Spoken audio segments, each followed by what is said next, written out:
Assalamualaikum warahmatullahi wabarakatuh. Salam sejahtera bagi kita semua. Yang saya hormati Bapak C. Gunawan selaku dosen pengampu di program Administrasi Bisnis. Di sini saya akan menjelaskan tentang sejarah pemikiran ilmu administrasi dan perkembangan di Indonesia. Ilmu administrasi di Indonesia dimulai dengan kesadaran akan pentingnya ilmu administrasi. Pentingnya ilmu administrasi dan manajemen di Indonesia baru disadari sejak kemerdekaan Republik Indonesia tanggal 17 Agustus 1945.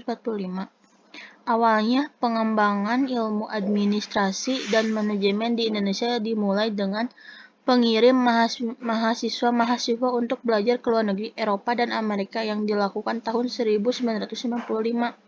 Administrasi negara Indonesia ada setelah melalui perjuangan yang panjang melawan penjajah, tepatnya pada tanggal 17 Agustus 1945.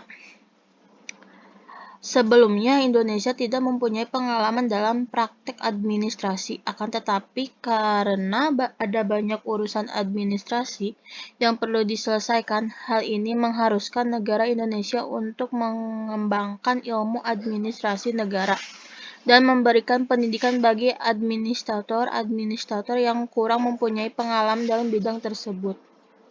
Dalam sejarahnya memasuki Indonesia, praktik administrasi kolonial Belanda sejak Daendels sekitar 1810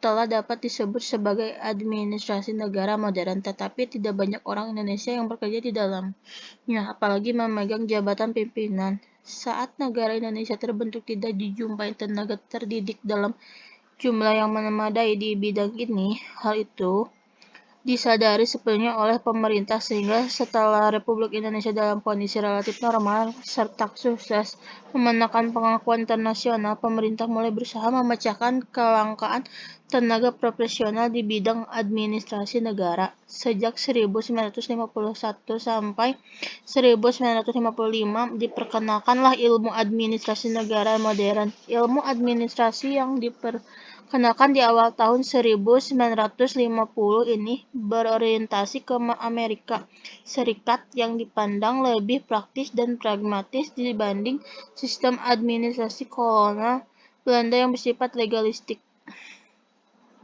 Sejarah perkembangan administrasi negara Indonesia dibagi menjadi 4 periode, yaitu periode 1945 sampai 1950. Sistem administrasi negara Indonesia belum berkembang dikarenakan belum adanya kegiatan penyempurnaan. Selain itu, pada saat itu bangsa Indonesia berada dalam kondisi perjuangan memenangkan perang dan mempertahankan kemerdekaan.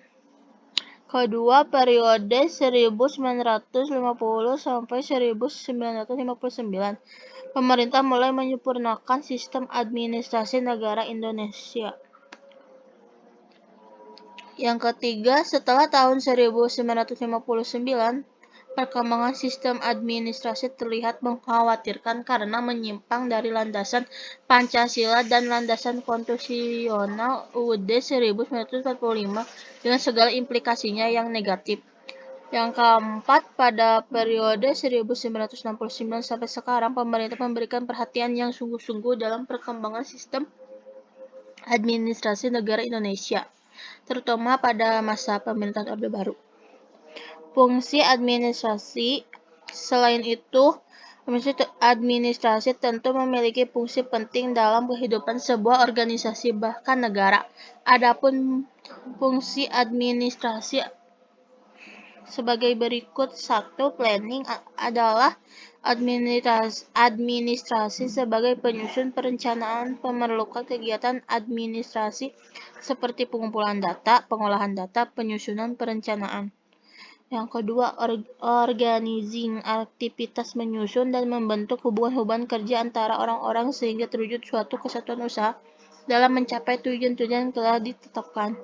3. Tapi misalnya dalam sebuah perusahaan dibutuhkan tenaga kerja, maka administrasi adalah salah satu prosedur manajemen yang menyusun personalia dalam perusahaan tersebut. Directing berhubungan usaha memberi bimbingan saran pemerintah untuk tugas yang dilakukan dengan baik dan benar, tertuju dari yang telah diterapkan semula.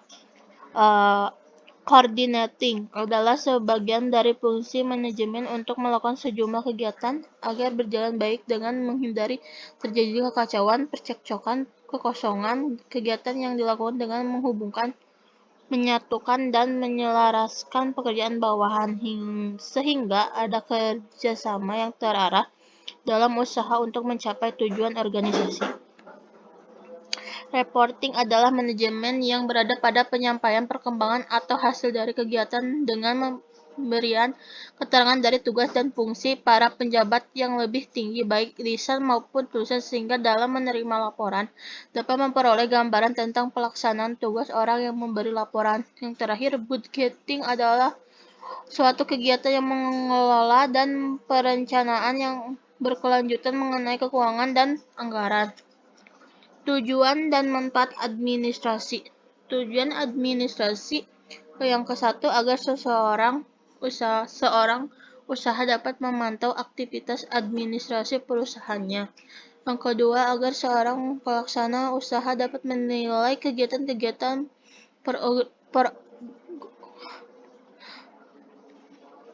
pengorganisasian perusahaan. Yang ketiga, agar seorang pelaksana usaha dapat menyusun program peningkatan usaha dan kegiatan pengorganisasian. Yang terakhir, agar seorang pelaksana usaha dapat mengamankan kegiatan-kegiatan usaha dan organisasi perusahaan.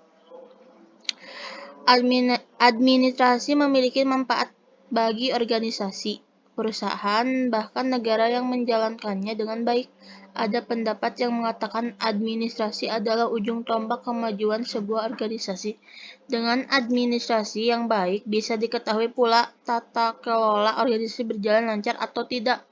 Kesimpulannya, teori dan konsep dari ilmu administrasi telah berkembang dari waktu ke waktu sejalan dengan perkembangan peradaban dan sejarah umat manusia. Perkembangannya dari ilmu filsafat yang objeknya tidak terbatas sampai pada disiplin ilmu eksakta dan sosial yang mengkhususkan pada bidang bahasan tertentu. Sekian penjelasan dari saya. Terima kasih.